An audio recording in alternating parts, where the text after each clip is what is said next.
A real delight to have a special guest in the studio at TheInformer. Someone who's, well, she's been an elite athlete. These days, she's the CEO of her own company. It's a fantastic creative agency. More about that in just a moment, but her name is Maggie Roberts. Welcome to TheInformer. Thank you. Thank you so much for having me. CEO of this digital and creative agency called, who came up with the name? I know. The Creative Factory. Yes, yes. Fantastic. Thank you. You guys have been doing this for quite some time. You've been doing it for I can't believe for how long. You're also a board member of Diving Australia. I suppose the elite athlete in you won't let go. You love challenges. You love taking on roles and responsibilities. Yes.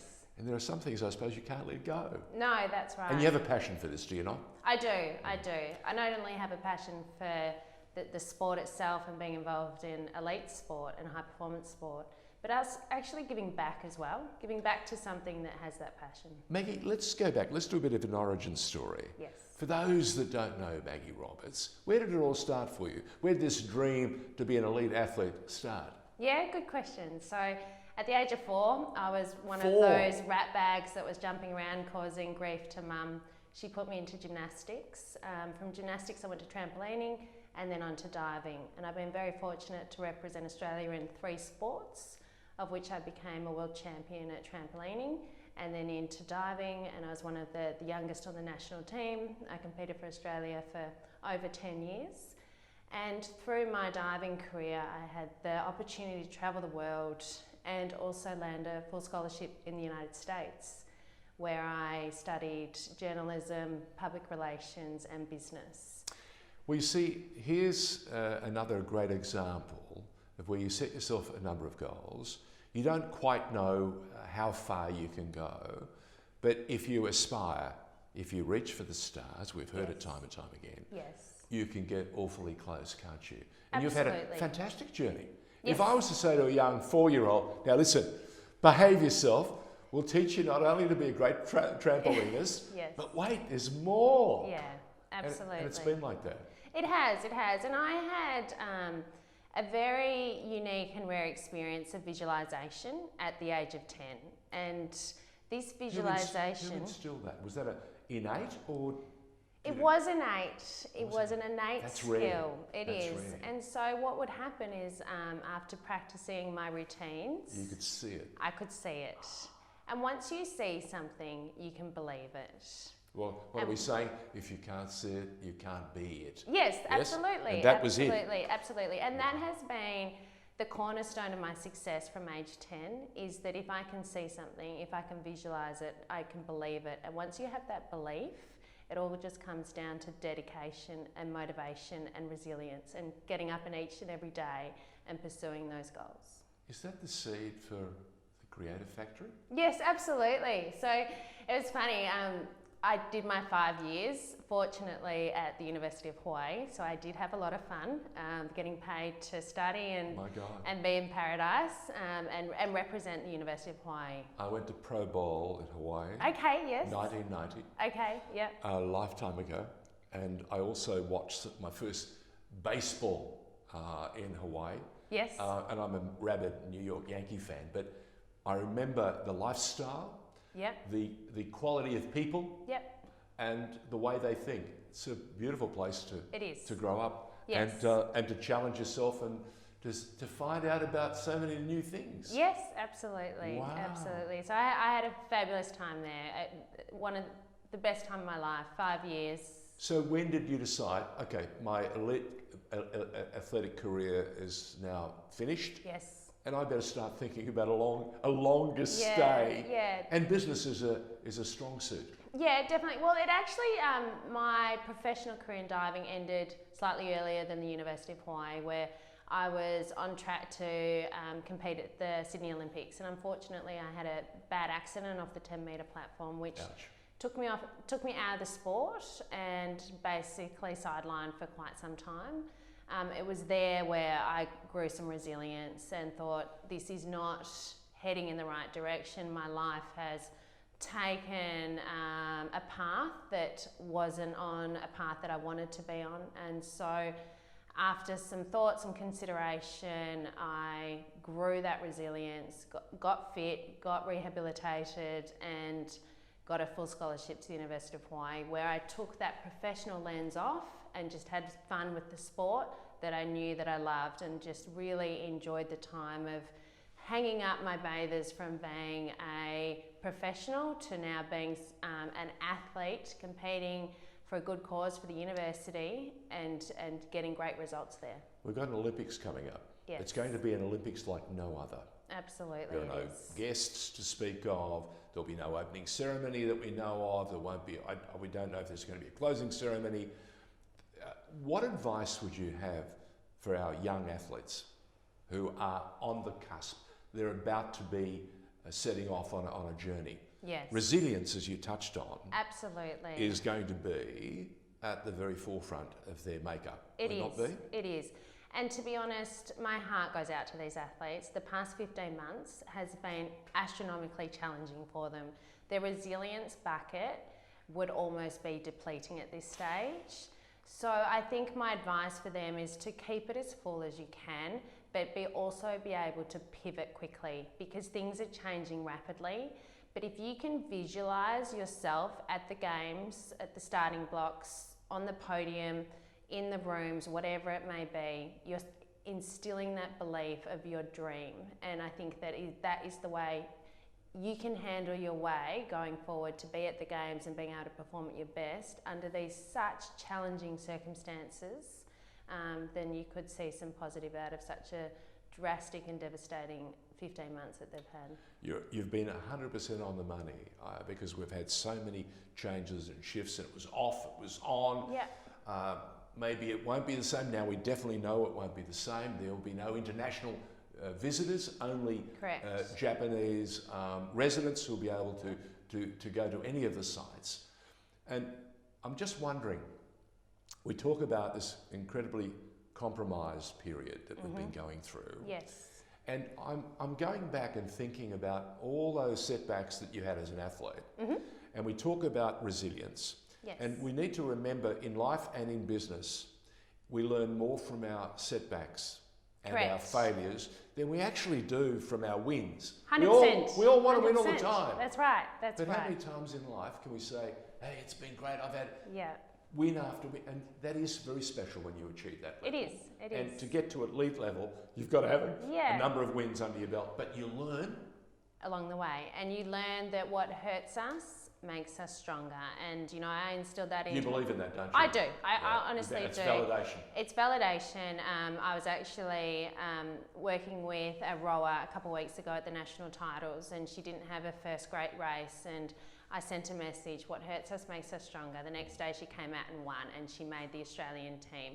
And that's powerful. And you're right, what hurts us does make us stronger. And it's that lovely resilience that we speak of, and we hear it said everywhere. We do. But only in elite sport do we actually see it tested, or in real life in some other ways. Yeah. We have a setback. You had a personal accident only a little while ago.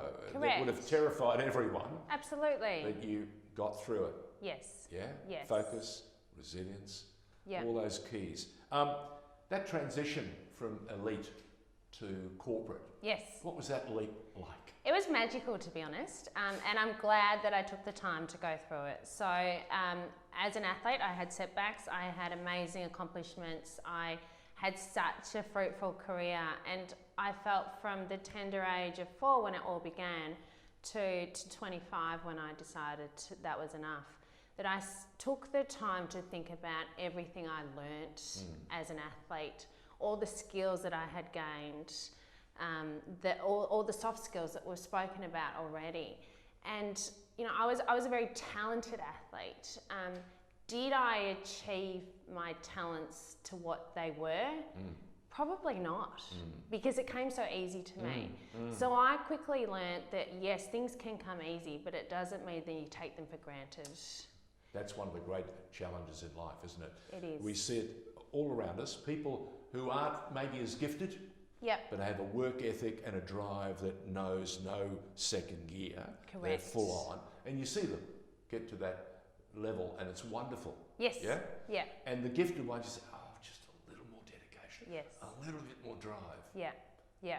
Now, is that something that you instill at the Creative Factory? Correct. And so I took those learnings and I had a decent discussion with myself of what I've learned and how I need to change. So at 25, I took on Creative Factory, I shook the founder's hand and I said, give me 3 months. We can do this. If I don't make a positive impact on the organisation, I'm going to be departing. So, and in that 3 months, I gave it all. Well, for the past 15 years, I've been giving it all. yeah. But the other thing too, you stayed true to your roots. You Correct. stayed true to your values. Yes. You understood what that meant. Yes. I'm fascinated. The elite athlete in you, it's all about form, Yes. technique, Yes. courage under fire, because Correct. you can't complete the turns and the loops. And again, poise under pressure, Yes. no panic. That's right. All those things in any business are vital tools. 100%. That's exactly right. We And should so, have got you to read the news. You would have been a natural.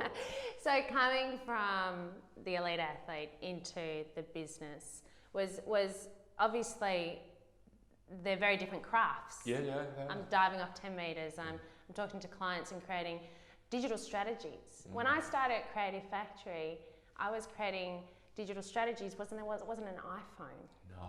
I was talking to clients that didn't have computers. Ooh, computing power. We have 5G boost. Do you know, I got a chance to speak to Neil Armstrong years ago. Oh, fantastic. Hosted a World Congress, and he was our special guest. No one knew. They flew him in under cover of darkness. It was just wonderful. And we sat down and we were having, and I had a Motorola. The brick was 1988. And he looked at me and we were talking about the challenges on the moon, because it was the theme of the World Congress was "He who dares wins." Yes. And they dared to challenge themselves, and they made it. Yeah. But he also was very keen to tell me that 500,000 people had stood behind the two of them, Buzz and him, to help them get to the moon. Yes. And to get off the moon. Yes. Yeah? So he told me all about that. But he said, you know, you have more computing power in your Motorola phone in 1988 than we had on the lunar module. Yeah, I 69. know. So when you tell me about that, I go, Yeah.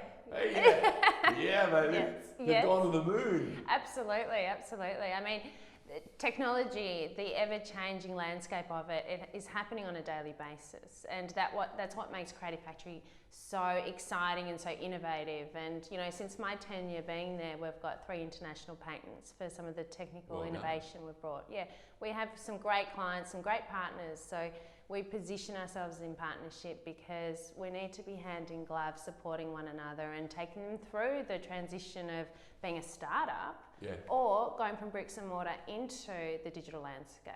And it's you again, putting back and giving back, I suppose, eh?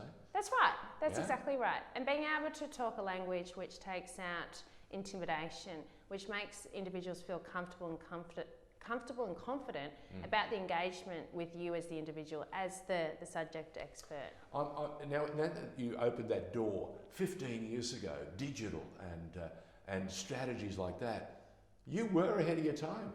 Yes. You were pushing the envelope, huh? Yes. Just as you were pushing the platform and the dais. Yeah. Like at the time, as we all do, when we're reaching our goals, striving for the best, we don't sit and think about. You know, back 15 years ago, I was a very young female adopter of the digital space, and there's another component. The world is sweeping. There's a whole new mood now. More gender. We're talking gender equality. We're talking equal opportunity. Correct. All these winds now are sweeping in a huge way. Yes. And we've got to realise that we've got to let go of some of the staid old practices that have held us back for 100 years. Absolutely. Yeah?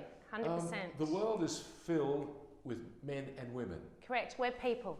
We're people. We're people. There's no difference between a male and a female in a workplace environment or in a sporting field. Yes, we're physiologically different, but we're people. Before I let you go, which football team do you support in Melbourne? Sydney Swans, because of South Melbourne. South Melbourne, yes. The Bloods. Absolutely. Well, I was the former president of South Melbourne. Oh, were the you? soccer club. Absolutely. Oh, there you go. So we shared Lakeside Oval. Yes. When you won the premiership, we opened the ground to you. There you Let go. the spiritual that is so true. owners come back And in. we're doing pretty well this season so you're doing far. magnificently. Yeah. Well, yeah. long may it continue. Maggie Roberts has been our special guest in The Informer, CEO of the Creative Factory. Tell us a bit more before we leave. The Creative Factory, who is your client? Who is our client? We're a startup. We focus on helping anyone that needs to be in digital. So we develop websites, we develop apps, we do digital marketing. Wow. We're an integrated digital agency, and we're here to help and make people grow and see their dream become a successful reality. Maggie Roberts, great to have you on board. Thank you. Thank you so much. Thank you for your time.